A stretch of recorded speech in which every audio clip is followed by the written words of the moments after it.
the problem I have with the consumers here in Ghana is they don't want to listen to your song to know your story. They want to listen to your song to vibe to it. Dance to it, vibe to it. And when we have things like that, it's quite discouraging sometimes, because I feel like, okay, when I release the song, how many people will listen to this? And talking about the judging thing, I feel like these days, if anyone wants to do a show and have judges on, they should really look for people who are experts, and they don't just take anybody to come and sit down. Because the person is an artist. Just because the person is an artist, so you have the person to judge the show.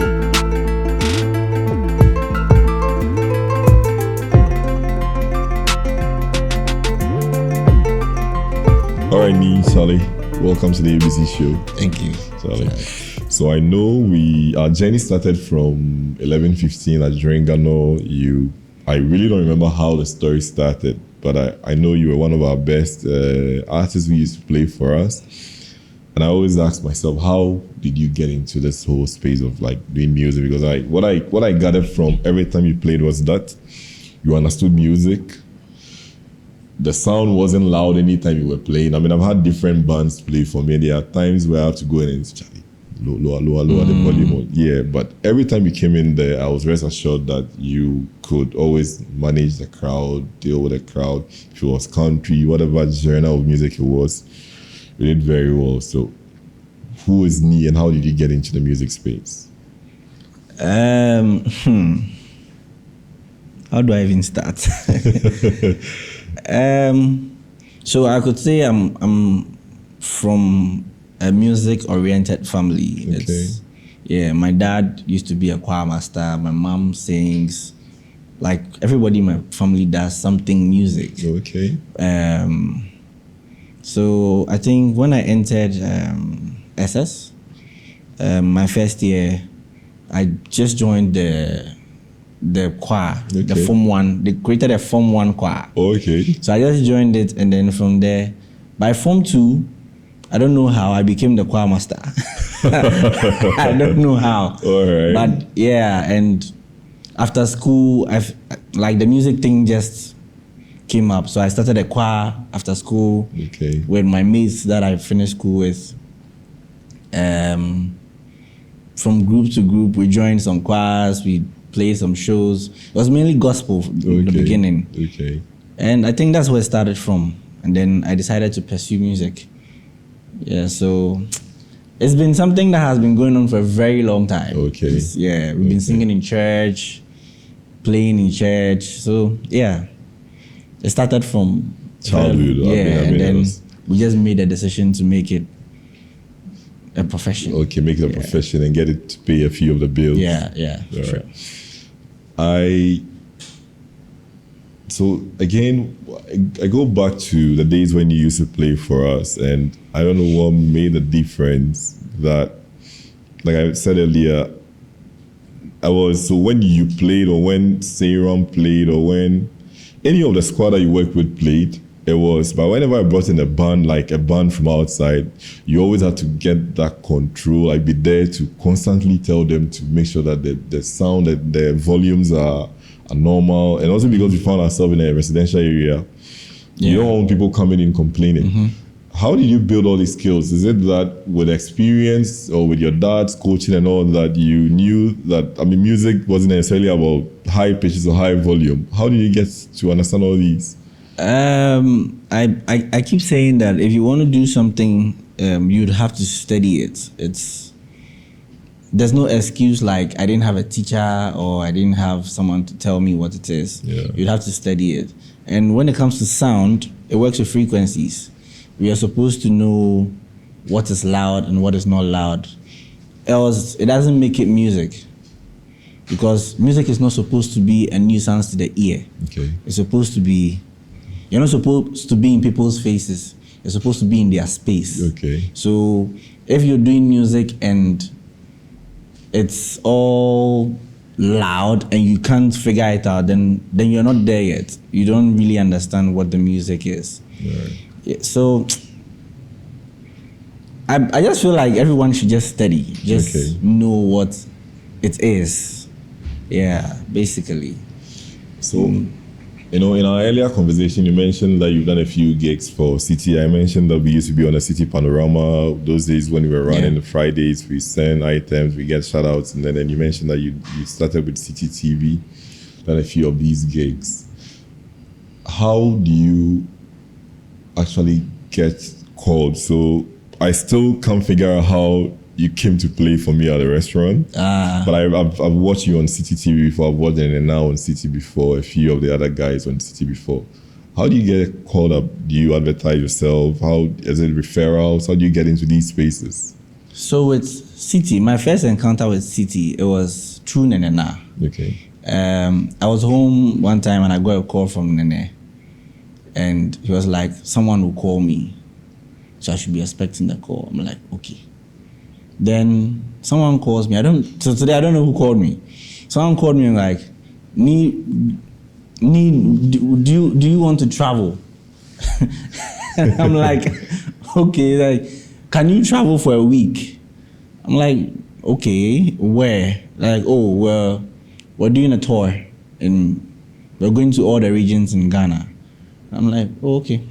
Where? And there's like City. He's like, okay. So they got my number from Nene. Then they're calling to find out if I was like, okay. And I think it was 3 days to the time. Okay. So I was like, okay, then cool. So I had to call Nene and tell him that this is the issue. I was like, yeah. Something he does every year, but this year they needed one more. Okay. I was like, oh, okay, cool. So that's how my relation with City started. Okay. And then when we came back, now we were called to come for the breakfast show and all that.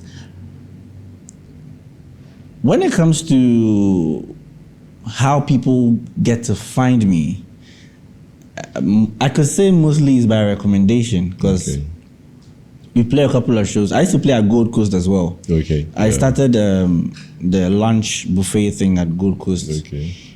We played for like 2-3 years.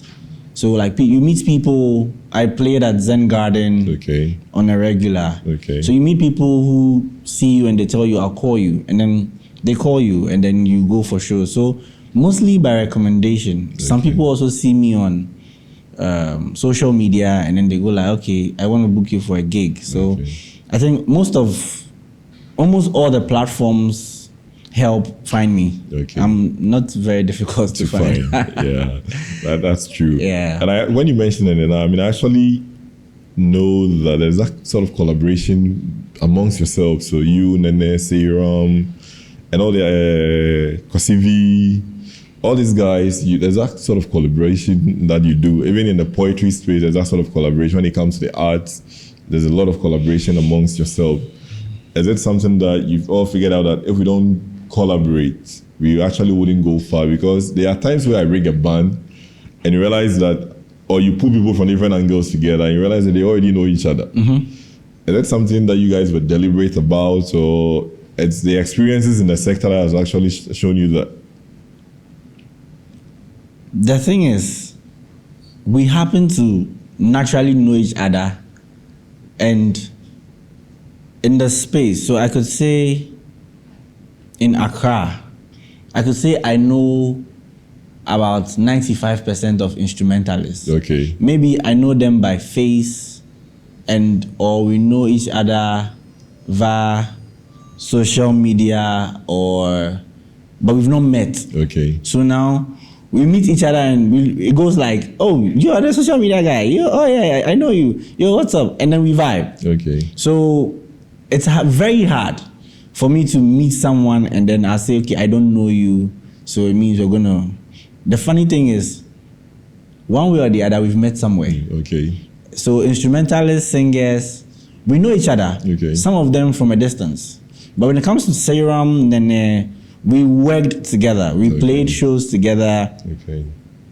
I started Zen Garden with Serum. Okay. I was playing Labadi Beach Hotel with Nene way back. So like we know we've worked together before. So with them, I could say we already have a connection. Okay. But any other team, maybe we've played some shows. But still, I know that, okay, this guitarist, I've heard you play somewhere, you're good. And today we meet and then we're all playing the same show. Okay. We're vibing. Right. Yeah. So we know each other. All right. It's there. So, when you mentioned that your dad was in the choir, or your dad was a choir master, your mom was in the choir. So I find myself in the same space. My dad was in the choir, then became a pastor. My mom was in the choir. My brother is in the choir. He's still in the choir. My sister still is in the choir. In fact, I know Dondo. My sister used to play Dondo for the church choir.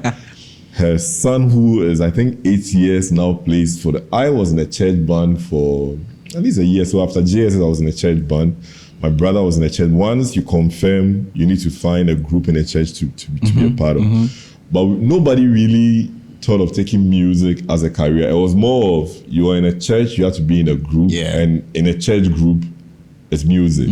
So for me, I didn't see that coming as a profession. And my sister was in WAS. She was good with anything cultural performance. She was good. But we didn't see that coming. At what point did you feel or realize that this is a career that I could actually pursue and make a living out of it? Okay, so 2017, that was when I was like, okay, let's make music full time. Okay. Because I worked in different places for years. After school, I was working with a tech company, and then at that same time, I had a contract with a school where I was teaching guitar. Okay. So I kept doing it, and the pay wasn't encouraging. Okay. But I was like, let me just keep doing this thing, and then now follow what I have planned to do. So I just resigned, and I was like, let's do music full time. Okay. So that was in 2017, because I was like, if we want to do this thing, let me just do it, because we're already playing the shows and stuff. By all means, some show will come. In 2 months, there we can play one show. So you there.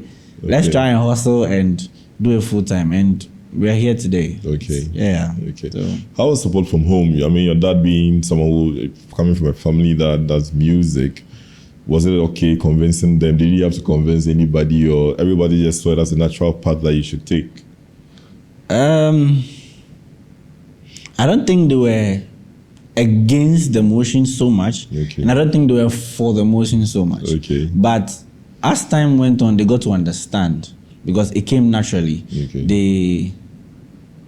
They got to understand that, oh, he's going to do the music no matter what. Okay. Because those days we used to go for recording sessions, and very late at night we are still in the studio, and my mom is calling back to back, like, where are you? Where are you? And and then you come back, they'll complain, but the next day we'll go again. So it got to a point where like, let's leave him to with this one, we can't do anything about it. Yeah. And then when I applied for music in school too, they're like, okay, then that is it. Right.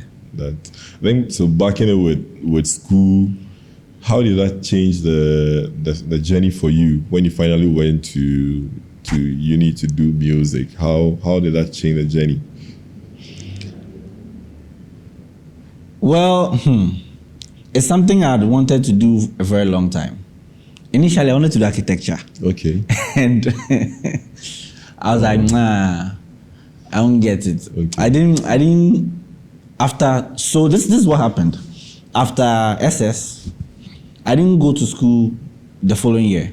In a way. Because I started working, and I got very used to the work, because I was now making money. So I was asking myself, I'm going to school to go and make money. But I've started making the money, so why should I go back to school? Okay. I'm like, okay. So I was working. I worked for like 7 years. Whoa. And then I was like, no, let me adjust. Because now I'm like, okay, we are doing the music. So I was working as a bartender in Labadi Beach Hotel. Okay. And then, I was doing music on the side. Okay. And I was like, let me just do this music thing. So now I applied for school. And I applied for music. Okay. In Winneba. So there was a music camp before regular. Okay. So I went for that camp. And then I think it was like 3 months. So when we finished, and then we went for regular. Okay. So I did a diploma in music. And that was when I was like, okay, this is it. Let's just do the music. Okay. Because I see that this is the path. Yeah, so aside going to school, like when I was in school, every weekend I'm coming to Accra To perform. to play shows because, like, we're taking it serious now. Okay. Let's do that because, yeah. So I think that's where the whole change came because, I felt like this is the time. Let's just do it. So being someone who is from being a PK, being a preacher's kid. I mean, if you wanted to do music and being a choir master and wanted to do music, gospel was like the part that everybody would say, okay, this is it. And you mentioned that you had a group, you had a choir, you were mainly doing gospel for some time, and then finally decided to go secular. What informed that decision? I mean, is it that gospel doesn't really pay? Or it was that there was the market wasn't there, or this is it, this is what I want to do, and I wanted to go out full and be able to express myself? So I didn't stop the gospel. Okay. I still do Christian music. Okay. But I started doing secular. So I started a band with my brother called the Musical Lunatics. Okay. And we played our fair show at the National Theatre with the British International School. Okay. Most of the songs we played were not gospel. I was a drummer by then. Okay. So we were playing most secular music. And I didn't see anything wrong with it. I was like, okay, so I can just add this to whatever I'm doing. Okay. So I was taking that thing too. But yes, secular gigs pay more. Yeah. I don't think I've played a gospel gig that ever paid. Yeah, I don't think so. You're doing it for Christ. And the thing is, I didn't actually put to it that I'm going to play a gospel gig and they're supposed to pay me. You for it. I didn't really think about things like that. But with the secular, I felt like the secular was work, and then playing the gospel was my service to God. Okay. So me doing secular music is like my work. Okay. Like I'm going to work because I'm doing music full time. Okay. So I'm going to work, and then when I go to a church to go and minister, I'm like, this is me Ministry. doing service to God. So, yeah. I always found it difficult to understand that. I mean, this is my profession. You are doing it in a different space. You don't want to charge for it. When you come to my space, you want to put all the bills that you have not collected from your pastor. You want to put it on mine, on me, because someone owes you. On Sunday morning, you play somewhere for free. Now you're coming to play for me in the evening, and you're going to charge me for it. Mm-hmm. I always found it difficult to understand. But I also know that when we were in the band, when I used to play in a band, and I used to play the French horn, I don't know if I remember any of my notes or anything, but I used to play the French. My brother played the trombone, and I also used to drum as well. But every time we went to play somewhere else, there was at least some TNT and some money given to us. So for me, I thought that it was just okay to play in a church on a Sunday and get paid for it. In fact, even in the main church where we played, they always give us some allowance at the end of the month to cover, because you use a lot of energy in blowing your trumpet and doing all that. So there was some. So I didn't see anything wrong with playing in a church and expecting that you get paid for it. Yeah. I don't know what you think about that. I say if you're a church and you have instrumentalists, you need to pay them, because let's say this guy went to school for it. He paid his school fees to learn whatever he's come to give to your church. I feel like it's just nice to appreciate your instrumentalists, because you'd have the situation where instrumentalists would ditch church to go and play a secular gig just because church is not paying. So if he has a gig that is in the same time frame as church service, he will ditch church. That one, no, you can't argue with it. He will ditch church and go and play the gig.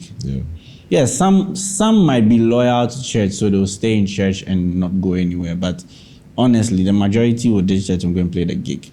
So I feel some churches are doing well when it comes to paying instrumentalists. I was the MD for a couple of churches. And yes, some of them say they'll pay. I never had a church that it was like, okay, we say we'll pay you every month. So the month has ended. This is your money. No, you have to chase your money. Which, to me, it wasn't... I don't know why I should use that energy too much. So it got to a point I had to now just lay back. I'm like, to play okay, for churches. I'm not doing church music directing anymore. Let me stick to my stuff. But the last church I was at, they were okay. They were quite truthful. I had to resign because I said I was going to be them for 2 years, and I was them for 3 years. So I was like, okay, I've done an extra year. Yeah. Let me just leave. So that was the last church. I didn't have a problem with them at all. Okay. It was amazing, and then I had to leave. So that's me. That's the thing. Churches should pay the instrumentalists. I say I'm the son of a preacher, and I know my father used to work with World Vision then. He travels out of Accra to his station, comes back on a Friday, does everything he has to do, and then Sunday goes back. And I know the church would pay some allowance. I still say that, if my dad had his own church, I probably would be a preacher. My dad is a pastor of the EP church. He doesn't own a church. I don't think I want to take that up because of all the things that I have going on with me. But I am of the view that churches should pay for services that are rendered by people like instrumentalists. Yeah. A church choir is different. But if it's my profession and I go train as a musician, come back and be the one, because imagine a church without music. Yeah, and imagine a one-man church and the pastor is not being paid, because the pastor's job is to manage the church, and he's being paid as a manager of the church. Yeah. So if I'm the one managing the music side of the church, then I should also be paid for it. That is what I believe should be happening. Yeah. In most cases, because so before we got to Adringano, I actually bought, almost every instrument and pulled people together to play for me. That's how I met Agbenyo. Okay. So they used to play. Yeah. I had my own instrument and everything. They used to play, and most of them, when you listen to instrumentalists, they complain about a church not paying them. And I was wondering why you keep going to a place that doesn't pay you when you know that you can actually do something else. Right? That's probably a call that we should make to all these churches. Fast forward, you've been to Winneba, you have a diploma in education, in music. Did you learn to play every instrument? Do you read notes? Your response will bring me to my next question. So when it comes to instruments, I was playing instruments before I went to Winneba. Okay. So I started with drums, percussions. I was the best percussionist in the year 2008 in Eastern Region. Whoa. That was SS times. Okay. So percussions, I learned keyboard on my own at home. I learned guitar on my own. So basically all the instruments I know, I learned on my own. Okay. I got to Winneba and I've decided to say, okay, I want to go to Winneba because I want to read music. I want to understand what makes music. That's why I went to Winneba. And I got that too from Winneba, yes. Okay. So I read music. Okay. Yes, so... All right. So I've always said, and I may be wrong, but I know I'm right to a large extent, that if you take most of our musicians here in Ghana and you put their own music in notes and give it to them, you probably wouldn't even know that that's their music you have on paper for them. Oh. And if you compare us to the Western world, most people doing music actually have read music, have studied music, and know what they're about. Like you take them, they understand music, not just because someone has a voice or has a vibe, goes into the studio and they're producing music. They actually understand almost everything around music. Yeah. But we don't find that in Ghana, which is why when I bring a band and they don't understand music, it's easy for you to tell that these people don't understand music. Like, they are all over the place. The drummer is here, the lead guitarist is here, and everybody's just playing so loud. This thing, I feel we don't have enough music schools. Okay. Enough music schools. I feel we don't. And even the music schools we have, well, I've not been to other music schools, but I've been to Winneba, so I'll use Winneba as an example. Winneba is one of the best. Yeah. So in Winneba, I remember, I think second year, some of us were complaining that when we go for, so we had something we called mixed chorus, where the entire department meets from level 100 to 400.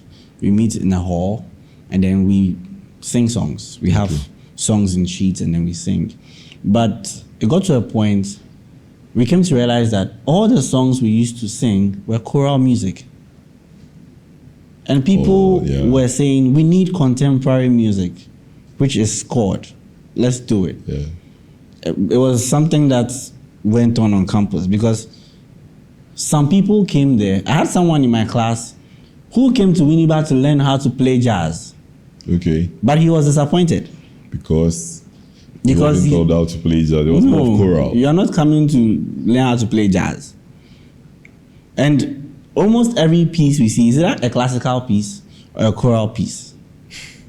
So I think that when we did that, when we spoke about that, we had a contemporary piece that was Richard Smallwood, Total Praise. That's the only contemporary piece in my time we did. I don't know if now it has changed. Okay. But then that is the only contemporary piece we did at that time. And I feel like it's because we spoke about it. Okay. So that piece came. But I feel that's to change. It's music. It's not just choral music. It's everything. And all these jazz, contemporary music and stuff, they all have scores. They have opening scores that we can all get and play. Yeah. So I feel like we should have that too. When we have that, people can also see and say, okay, I want to go there and I want them to transcribe Afrobeat for me. And I want to learn how to do this. High life, it is something we should, because final projects, our final compositions, we compose music, we put them in, like we write them, we write music. Yeah. And most people write contemporary songs, which they transcribe. They put them in scores. Yeah. And then you're marked for them. You perform, and then the lecturers follow whilst you're performing, and then you're being marked for them. So I feel like every musician should be able to do stuff like that. We have courses that we can take to be able to learn how to put our music to scores and everything. And I think we should work with that more. A lot of musicians, to be honest, in Ghana don't know about it. They don't know how to let's not even talk about notes. Let's talk about tonic solfege.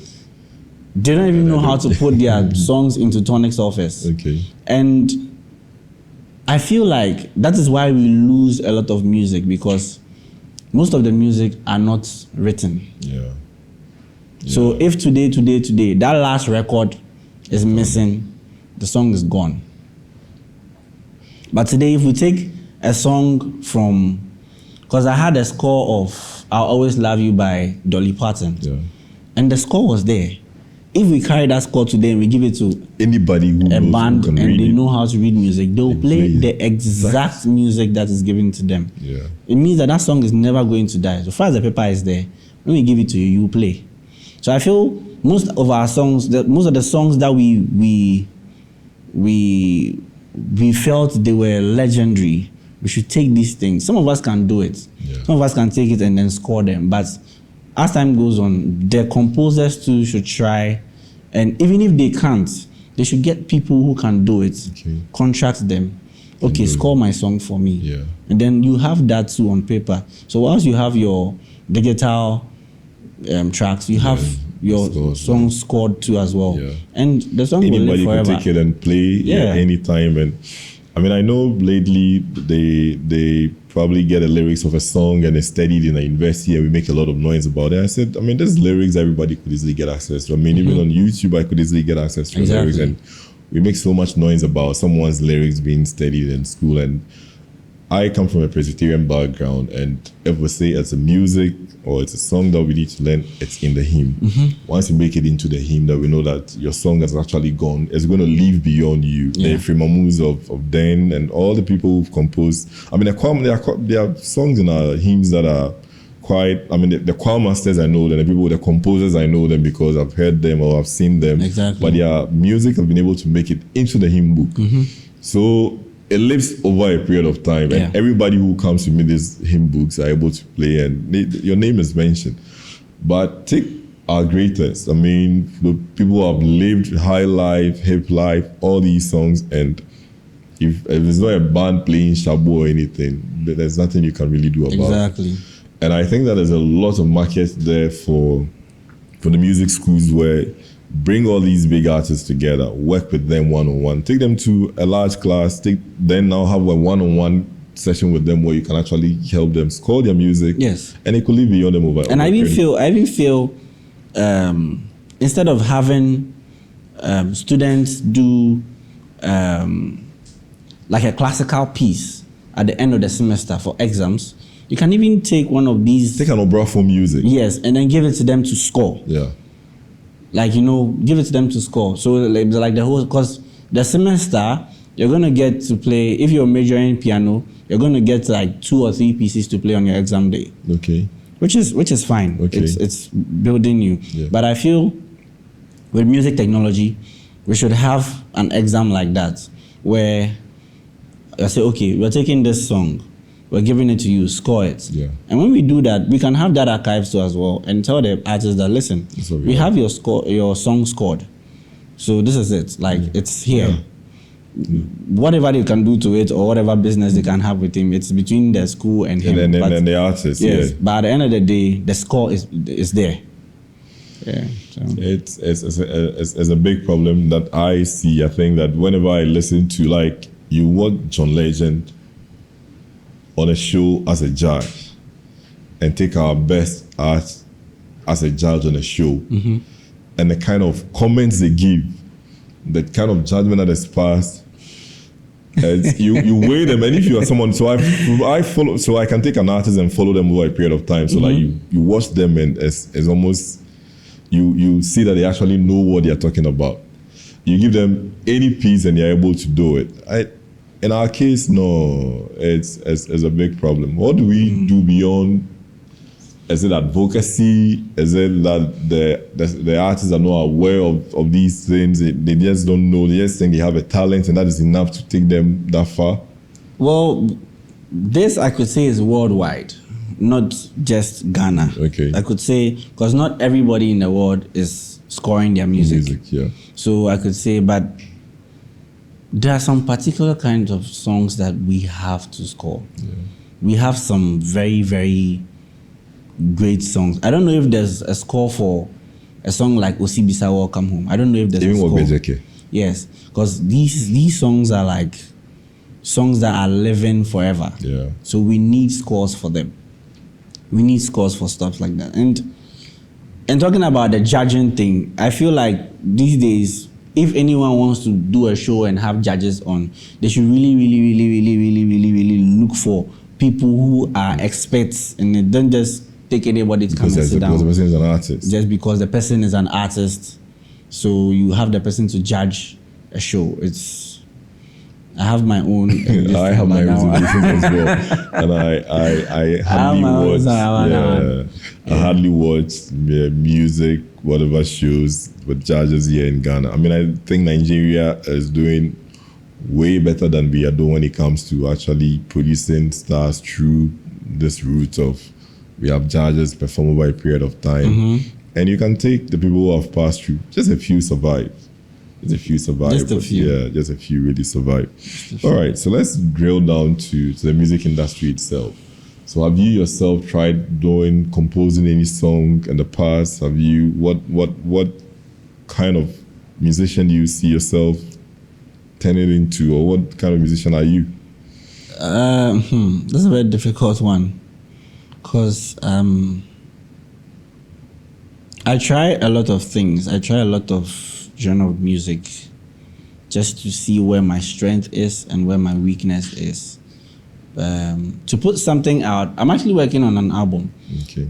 I'm almost done, but when to put it out, I don't even know.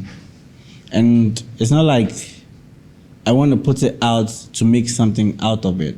I want to put it out so people can know my story. Okay. But the problem I have with the consumers here in Ghana is they don't want to listen to your song to know your story. They want to listen to your song to vibe to it. Dance to it, vibe to it. And when we have things like that, it's quite discouraging sometimes, because I feel like, okay, when I release the song, how many people will listen to this? Because I'm releasing it to inspire someone to, if you want to do music, go ahead, do it. Like, this is what I have been through. Maybe your story might be different. But I'm just telling you what I have been through. But because I don't do Afrobeats. Okay. Maybe I might try some. Yeah. But I don't see myself as an Afrobeats guy where I'm going to do songs where you're going to dance to. I keep telling people, when I play live shows, I keep telling people, I'm not come to play for you to dance. I just want you to sit down and listen to the song and enjoy it. I'll play a lot of sad songs. I'll play a lot of love songs. Yeah, but just sit down and listen to me. Vibe with me on that level. Yeah. I'm not here to make you dance. So if you came to dance, I'm sorry, but I get that. I mean, I have watched you play a few times, so. And if I look at you, I'm looking at the manifest style of music, the Walasi kind of music, that once people can't dance to it, then you are. It looks like you're not succeeding because in the minds of people, they need to be able to dance to it, they need to be able to vibe, it needs to tell a story they relate to. And I look at the kind of music we have now, and whether in 10, 20 years, it will still be alive, or that generation will listen to it and say, oh, this were the songs that we were jamming to. Songs are dying in 3 months now.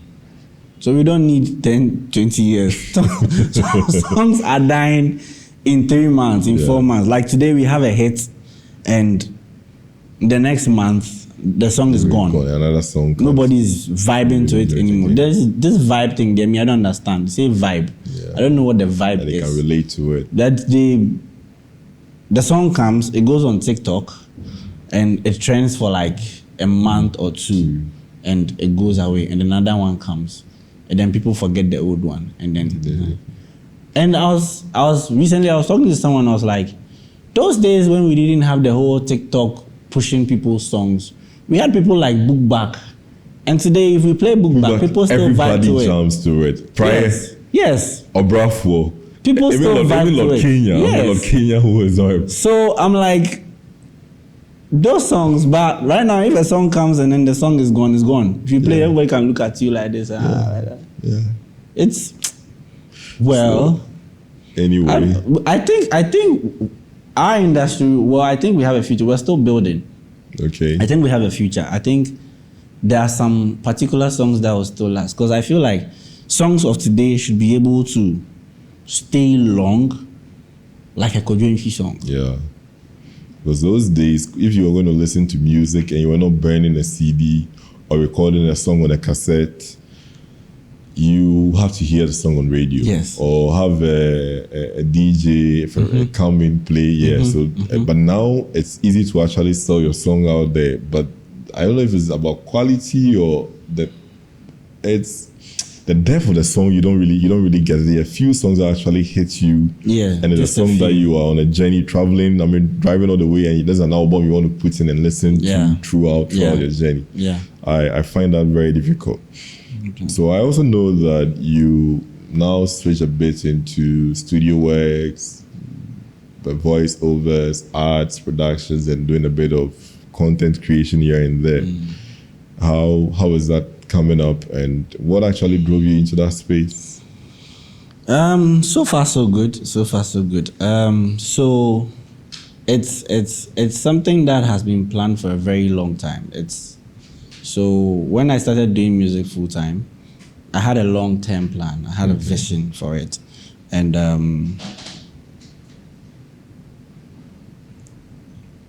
I was working towards it.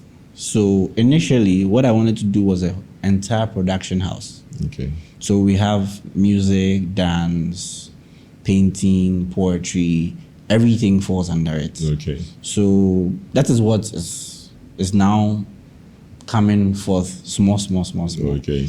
So with the studio, we're doing some music productions, mostly live music productions. Okay. Ads, jingles, film scoring, Okay. and stuff like that.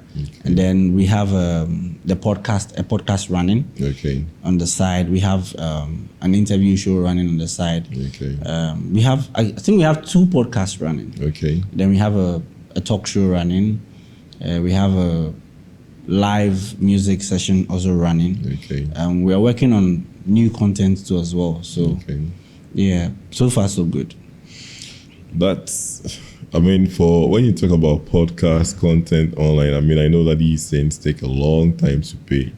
It takes a very long time to pay, get the traction, and the kind of content that you are creating might not be appealing. When I say not appealing, it doesn't mean that the content is not good, but to the kind of generation we have, the kind of content that people are looking for in our space, the consumers we have are not looking for the kind of content that you create. So how are you surviving? So I have a rule. My own is to create the content and post it. And then one day, when that one content gets everybody will go back and go and check what has he been doing. Okay. And then now all those contents will make sense. Yeah. I think that, I mean, even with us, with what we do here at the ABC show, we realize that not everything travels. And in fact, when you check you're getting most of your subscribers from, most of your viewers and all that from, you realize that Ghana is probably 3rd or 4th or 5th on the list. Maybe population wise, but also you realize that there's not really a market that we really want to tap into. So that's a big problem.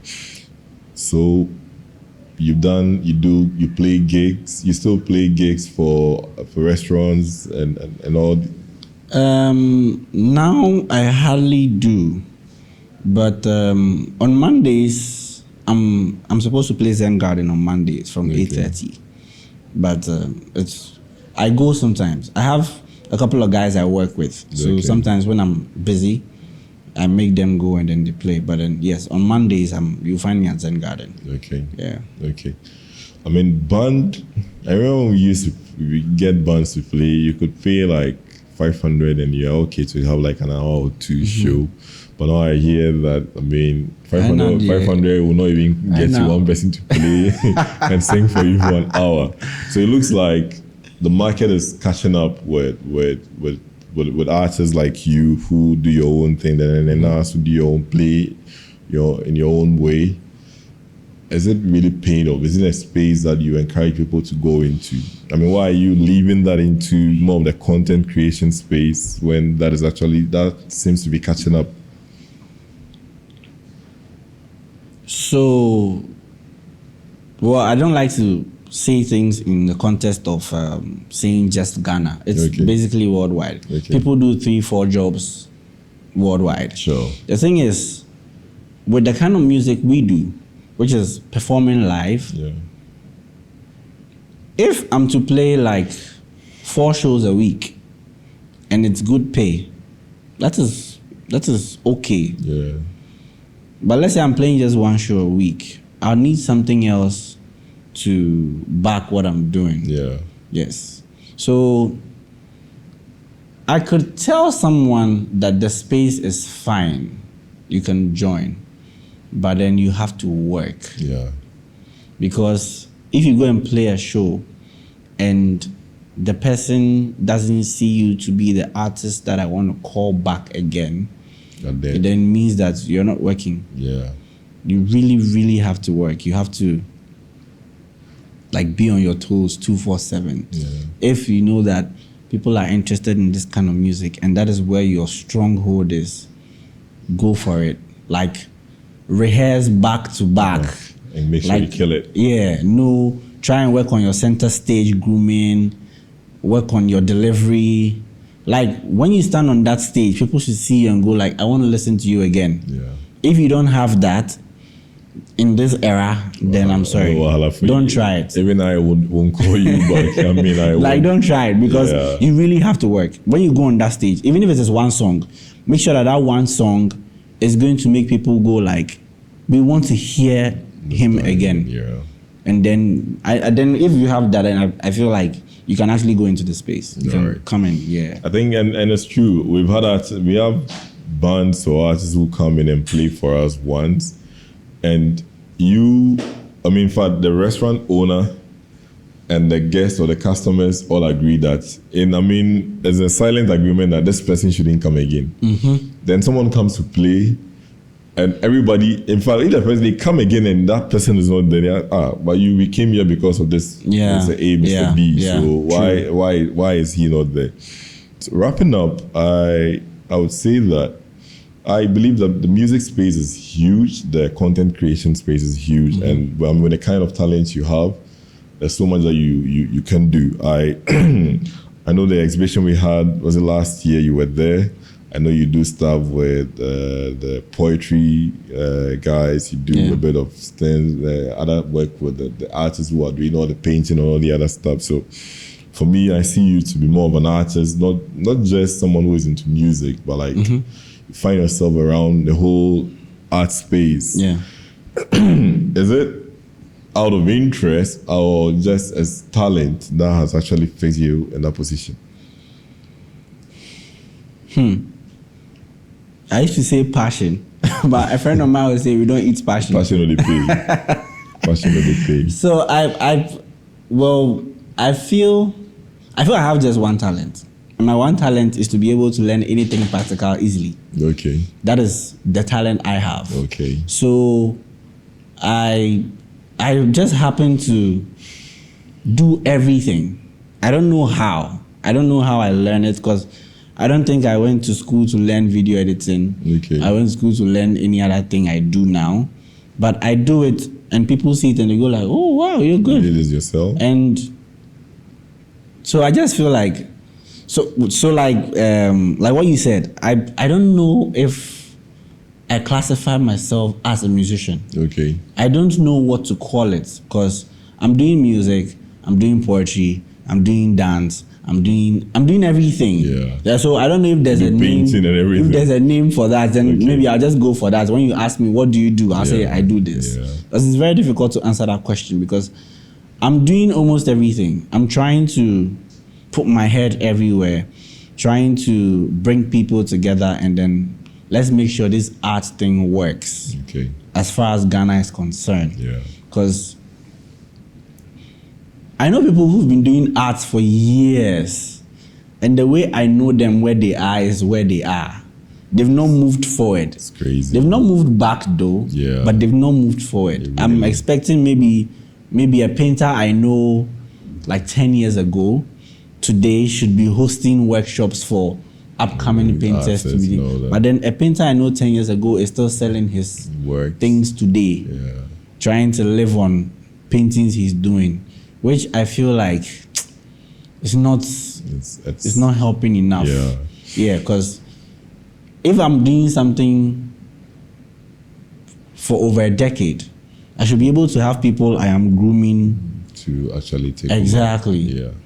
I mean, I am a lover of arts. I love arts, and I work with Kesset, so I've always loved arts. I'm unable to paint. Not that I can't paint, but I think I haven't made a time to learn how to. But I know within me that when I travel, the things that catch my attention as the arts. And whenever I go to Senegal, I see the art industry and see how things are. And I think that is. Maybe the French are different from us, or from the Anglophone countries.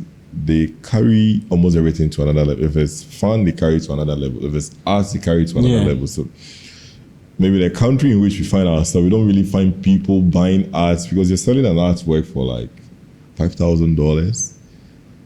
Are you going to find a Ghanaian buying an artwork for $5,000? And maybe unless they are outside, you guess it. Well, So let's say 5% of Ghanaians would decide 5% of Ghanaians would decide to buy an art for $5,000. Yeah. So, but I also believe in a collaboration. I see what you are doing with Kesset, you're doing with Nino, and I mean, I want to put myself in that space because I think that with collaboration, we can actually take the arts thing really far, or say black them to doing. So I think that we need to encourage a lot of that collaboration, but we also need to be a bit deliberate about where we want to position ourselves and the kind of market that we sell our works to. Because if our target is the Ghanaian market, will come and watch and go.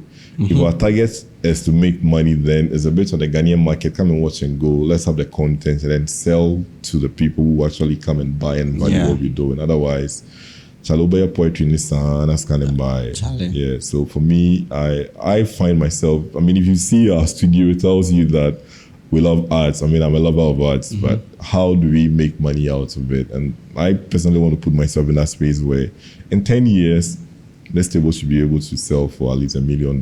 Yeah. Yeah, we should be able to sell it. So that's where I want to find myself. And you being someone who is also versatile, do almost all forms of art, I think that there's a lot that we could do together. And I really appreciate you for making time for us, even with a short notice. And we look forward to how the future will go for you. If you put your album is ready, you want to launch, I mean, we'll be more than ready to come over. Yeah. And let's keep us in mind anytime you have something coming up. For sure, for sure. Thank you very much for coming on the show. Thank you too for having me. All right.